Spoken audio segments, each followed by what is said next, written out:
I feel like every time I'm publishing one of these mini episodes on a Saturday morning, I'm leading off with saying that this is new for me, and this one's no different. But it's actually a lot of fun to be able to have this like second show to kind of explore the edges of what we're talking about here, and not just what we're talking about here, but content creation and storytelling and stuff like that. So I was listening to My First Million, a podcast that I really like, and he told this story that was this like awesome parable about growth, and that was the podcast. So I was like, man, how can I add more storytelling to this? And I got this idea as I was hanging out with my dad over Easter weekend of how the wheel was this like seminal invention in the history of humanity that we always talk about, and how, the wheel had existed for a long time before we actually used it for transportation. We just used it for like pottery, right? Like lay flat, and then somebody turned it sideways and it completely changed the history of humanity. And then I went down this rabbit hole talking with ChatGPT about how that applies to AI, and then I had these awesome conversations around it, and we published a newsletter about it. So this is a story about how AI is kind of like the parallel to the wheel, and how while the wheel changed our society and cities and all these different things we built, AI is undoubtedly going to change the way that we work and how we build companies, and a whole lot much more than that. But I stick to the work and the company stuff because I think that's what you're here for. Enjoy.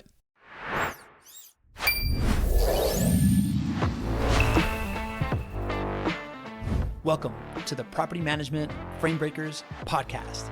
I'm your host, Pablo Gonzalez, and I am here to introduce you to the folks in the property management space that have broken the frame of what you may believe was possible. This podcast is presented by Vendoroo. It is your all-in-one AI solution for resolving your maintenance needs. Let's go. All right, let's go back. Let's go way back. Imagine we are our ancestors. We're sitting around the fire in a cave, and we're shaping clay around a slab. It's a wheel that turns and it spins, and you make bowls with it. You've been doing this, since as long as you've been able to, because it's part of your culture. And then one day, somebody grabs that thing and turns it on its side. That's the moment the wheel went from being a means of creativity and productivity to a means of transportation. That's the moment that we talk about when it comes to the invention of the wheel. It was already invented, but somebody turned it on its side. And from there, they created wheelbarrows, and we could carry things further. All of a sudden then, we attached animal power to it and created carriages and plows and different things that allowed animals to do better work for us and take us places, until one day they created the automobile. And here's the deal. We're living through that right now. You can probably tell I'm about to make an analogy on AI. But we're living through it in two different ways. One is that moment of motion.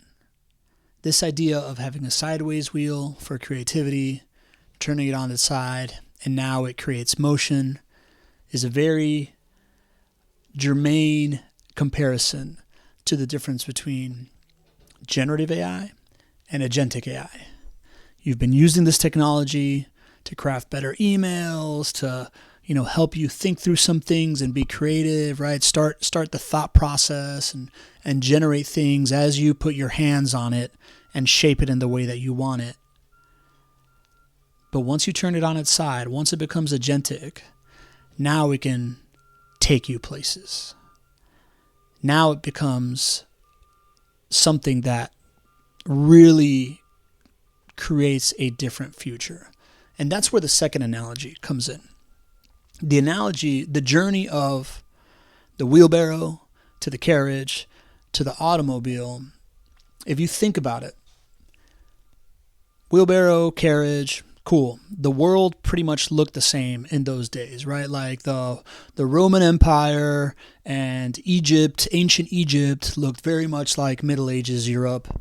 These like dense cities, people around, one place. Most people don't go to a lot of places in their life.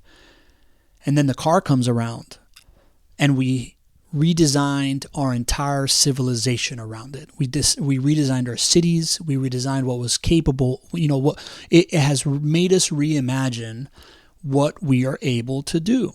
If you look at the United States versus Europe, a country that was built mostly post-automobile, to countries that were built pre-automobile, it looks very different, right? Like we are known for urban sprawl and space and the suburbs and all these different kinds of things because we're a post-automobile culture. We reimagined our country completely because we built it around the automobile. That to me is a very applicable comparison to the idea of the dawn of personal computing changing the amount of productivity that we have, the age of the internet changing the connectivity we have, right? Like wheelbarrow to horse and carriage to the automobile, to the dawn of AI. And now this is the tipping point where everything can be reimagined. And just like we reimagine cities and civilizations, we're going to be reimagining work and organizational structures, and how we build companies and the way that work is done will completely look different than the past. But nobody really knows exactly what that's going to look like. If somebody would have told the first person looking at an automobile, or would have asked them, what does this mean? They probably would have said, oh, well, I can now, I can now carry more things, or they're probably thinking in the same exact context. I don't think that person would have been able to imagine a freeway system and Teslas and self-driving cars and all the stuff that's happening, and like the audaciousness of being upset if I get a flight delay because all of a sudden I can't get from Miami to New York in 3 hours. It's going to take 4.5 hours, right? Like they could have never seen all those things. So the best that we can do for the future of work is have these thought experiments, have these conversations around what that could be. And one of the best ones that I've had in a long time came in the latest podcast that we released with Stacy Salyer, where, Stacy in the 2010s, she built a really successful property management company. And she didn't just build a successful property management company. She did it as a single mother of 3 kids that were playing travel sports. And as she was starting this business, this very task-intensive, labor-intensive business, time-intensive business that we all know and love, people thought she was crazy, all right? But what she realized that there was like a sideways wheel moment happening in the industry at that point, in the dawn of remote work and being able to have a global workforce, which made it more affordable for her to hire help. And it was in that stage of, property management 2.0 that we talk about, right? Like the dawn of these like property management native software solutions that were happening. And she went all in on that. So this single mom of 3 that was starting this thing and everybody was calling her crazy, had a successful exit a couple years later to Pure, went in-house for Pure, started buying property management companies for them. Now she's building her 3rd business. And this idea of, seeing this like sideways wheel moment before everybody else has really paid out for her. So I asked her, as somebody who, like me, loves to stand in the future and reverse engineer, loves to be first to things and be innovative and be called crazy for the ideas that they have and prove people wrong. I asked her what she thought if she were to be starting a property management company today, what that would look like. How would this sideways wheel moment that we're going through right now affect the org chart and how you build a business around it? And she said some really compelling things. She said if she were to do it, she would have a community builder somebody that is a local touch point that is, managing vendor relationships and client relationships and bringing people together and being seen. She would have a educator slash marketer kind of person, a storyteller that would be in charge of, getting the message out of what they're doing and kind of like growing the pie, right? Like getting a wider net cast out there to then identify the folks to bring in close that are going to be part of this community flywheel. And she would have somebody that is a specialist in hard conversations, right? Like highly emotionally intelligent person that can bring calm to a tense moment, that can deliver news in a way that folks can like work through their kind of like triggers and understand it. And everything else would be AI and technology, done by AI and technology. And that's a really frame breaking take, right? But I could see it. I could see the idea that as other agents catch up to what we've done here at Vendoroo with the maintenance side of things, and they can handle your leasing, and they can handle your obviously the maintenance piece and the front office and like all of the firefight tasks that come with property management. These are the skill sets, right? Like, hey, maybe you have a giant operation if you're building on the top side of it, right? Like you're trying to build the biggest property management company in America, or even in like Texas or wherever you are. But the idea of these highly agile, very human local businesses as property management, like what she's describing, to me, man, that lands really well. That makes a lot of sense, right? That's not that's not very far from essentially what we've accomplished with JWB Real Estate Capital, with having this community that's been like the center of the flywheel of their client acquisition. Through a podcast and events and all these kinds of things. And that's for a national brand, for people that are investing from all over the world, and it's a turnkey property operation. But I think the local property management company really stands to do this. But most importantly, it's built around this metric of the future, this thing that I've written about a couple of times in our newsletter, this kitchen table argument thing, right?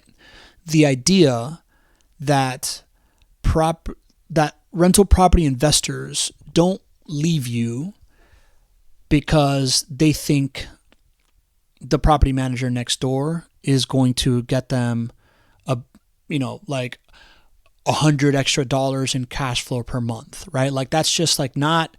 I don't think any rental property investor has ever believed that and made a decision from that. They, like myself, who's a rental property investor, we make decisions based on, does this person know what they're doing? Right? Do they know what they're doing? You're not going to sell me on like incremental change. You either know what you're doing or you're not. And the real sign of do I know what you're doing is, do I trust you? Do you have a sense of normalcy and consistency in the things that are consistent? Can you guide me through the difficult decisions, not just give me data and, show me a bunch of stuff and make me make a decision, but tell me what the best decision is to be made. And when I'm freaking out, can you calm me down? Or maybe someone I love is freaking out, right? Like maybe it's my husband or my wife that isn't happy about it. Can you show up in those moments, right? Can you be there when the roof needs to be replaced and you just kind of show up the day of and you're like, oh man, this is a tough one, but let's talk to the roofer together and let's make this decision because look at these returns and look where this market is going. And you don't want to let go of this asset right now. You're going to leave all this money on the table and I got you. We're going to be here for you. That's how you completely reduce churn from clients. That's how you stop them from going to someone else. That's how you stop them from selling the house and putting it in the stock market. And that's how you make them want to invest in more rental properties and more real estate. That's really the goal that we want to reach, right? Like we want to be as property managers this conduit into the real estate investing economy for people that don't have time. That's the ultimate value that you provide. And that just seems really doable now with where AI is, right? And with especially where it's going. So this idea of like re-engineering your org chart to have these skill sets and being fully dedicated to going from a task management org chart to a trust building org chart. The sooner you start pointing your energy in that direction, the better that you are going to do over the next 1, 2, 3, 10 years. I firmly believe that. I don't know what the final org chart or business model or where AI is going to end up taking us. I don't think we can foresee, the interstate highway or the ability to, or the Tesla or whatever that's going to end up being, but it is going to be different than the past. And what's very clear to me is that the ability to do tasks is going to become an absolute commodity. It's not going to be a moat. The capacity to do tasks is not going to be the moat that prevents the person from doing it themselves, or from, like hiring somebody else over you. It's going to be something else. It's going to be the trust that they have in your ability to make hard moments feel easy. And that comes with being the most human, not the most automated. You just have to automate to become the most human.